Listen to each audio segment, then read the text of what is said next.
सबसे पहले हमें देखना होगा कि हमारे भूपेश सरकार हमारे साथ क्या कर रही है। तो उसमें सबसे पहले है कि भूपेश सरकार की 2 चिन्हारी। भूपेश सरकार की कितने चिन्हारे? 2 चिन्हारी।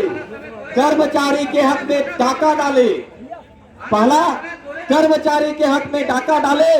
दूसरा, कर्मचारियों के पेट में लात मारी। साथियों, आप सब लगातार देख रहे हैं कि छत्तीसगढ़ राज्य को समृद्धशाली राज्य कहा जाता है और हम नहीं बोलते। हमारे आदरणीय माननीय मुख्यमंत्री जी द्वारा हर मंच पर जाकर कहा जाता है कि छत्तीसगढ़ की जीडीपी पूरे भारत के जीडीपी से 3% अधिक है। तो जब 3% अधिक है तो यहाँ आपके 80%, 90% साथी धरना स्थल में, बूढ़ा तालाब में क्यों बैठे हुए हैं? आप इस चीज को दिल्ली में जाके बताइए कि हमारे पास खजाना खाली है, महंगाई बढ़ रही है, तो आपने अपना वेतन बढ़ा लिया और हम कर्मचारियों की महंगाई भत्ता और गृह भत्ता बढ़ाने के बारे में थोड़ा भी नहीं सोचा। कर्मचारियों की बारी आए तो यथा स्थिति निर्णय लेंगे। साथियों, याद रखना, 1.5 साल बाकी है, आ रहा है वही नवंबर, जब यथा स्थिति निर्णय हम लेंगे। उस समय निर्णय हम कर्मचारी लेंगे। और मैं हर मंच से बोलता हूं और हर जनप्रतिनिधि के पास बोलता हूं कि सरकार बनाने वाला कर्मचारी है और सरकार बिगाड़ने वाला कर्मचारी है। 60% जनता खुश हो सकती है किसी शासन से, 40% नाराज रहते हैं। 40% आवाम खुश हो सकते हैं तो 60% नाराज। और जिस समय समस्त कर्मचारी नाराज हो उस समय सत्ताधीश की सत्ता डोलना जायज है। और मेरे साथ आप एक नारा लगाइए, जब जब शिक्षक बोला है, जब जब शिक्षक बोला है। साथियों, आप अपनी ताकत को पहचान के रखिए। जितने शिक्षक हैं हमें चाणक्य के वंशज हैं। स्वयं राज सत्ता नहीं लेते, लेकिन जो हमारे हित में निर्णय नहीं करते उनको राज सत्ता से हटाने में तनिक देर भी नहीं करते। हमारा निष्पक्ष बैनर सामूहिक नेतृत्व किसी राजनीतिक करने के लिए नहीं बना हुआ है, न हमें किसी राजनीतिक पार्टी से लेना देना है। हम तो सिर्फ इतना चाहते हैं कि आपको अगर कर्मचारियों की वोट चाहिए, कर्मचारियों का समर्थन चाहिए, तो निश्चित रूप से आप कर्मचारी के हित में निर्णय करिए। कर्मचारी अपना निर्णय स्वविवेक से कर लेंगे। जहां तक से बात है वेतन विसंगति, साथियों, हम हर मंच से मैं बार बार बोलते आ रहा हूं कि महंगाई भत्ता और गृह भाड़ा भत्ता के लिए हमारा संघर्ष जारी है, लेकिन साथ ही साथ एक पुल का काम कर रहे हैं। आपस में हमारे भी संवाद नहीं होता था।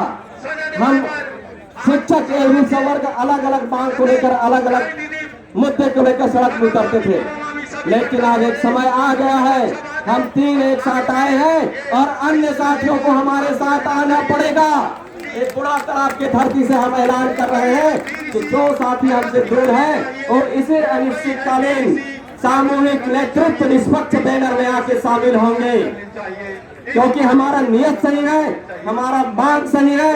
और आप सबको हम आश्वस्त करते हैं कि हमारे द्वारा जो भी निर्णय लिया जाएगा, हमारे शिक्षक एलबी संवर्ग के हित में निर्णय लेंगे। और आने वाला समय 2012 और 2018 से भी उग्र आंदोलन करेंगे और कहीं ना कहीं वो आंदोलन हमारे सहायक शिक्षक साथियों के लिए सफलतादायक होगा, हमारे एलबी संवर्ग के लिए निर्णायक होगा, परिणाम मूलक होगा।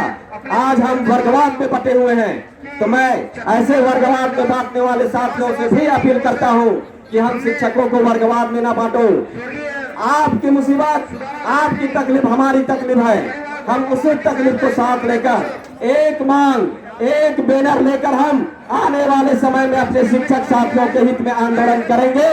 और जो अनिश्चितकालीन आंदोलन हमारी जारी है, निश्चित रूप से अगर समस्त कर्मचारी संगठन हमारे निष्पक्ष बैनर सामूहिक नेतृत्व में आकर आंदोलन करने के लिए तैयार है, तो सरकार से हम उठी संघर्ष करेंगे कि सरकार को हमारी महंगाई भत्ता और 7वें वेतनमान के आधार पर वेतन रिवाइज करना पड़ेगा।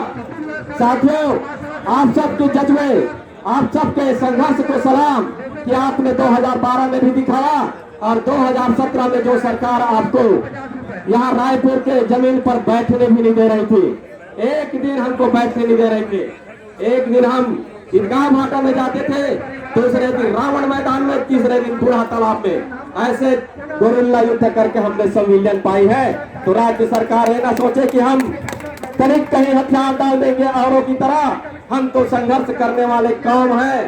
शिक्षक एक ऐसा एलवी संवर्ग, शिक्षक एलवी संवर्ग एक ऐसा काम है जो अपने संघर्ष और अपने अधिकार को लेना जानते हैं, और हम अपने अधिकार को लेकर रहेंगे।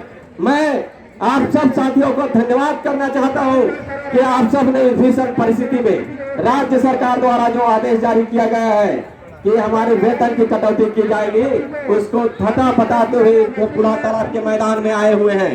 साथियों, आज आपके सामने विकट परिस्थिति थी,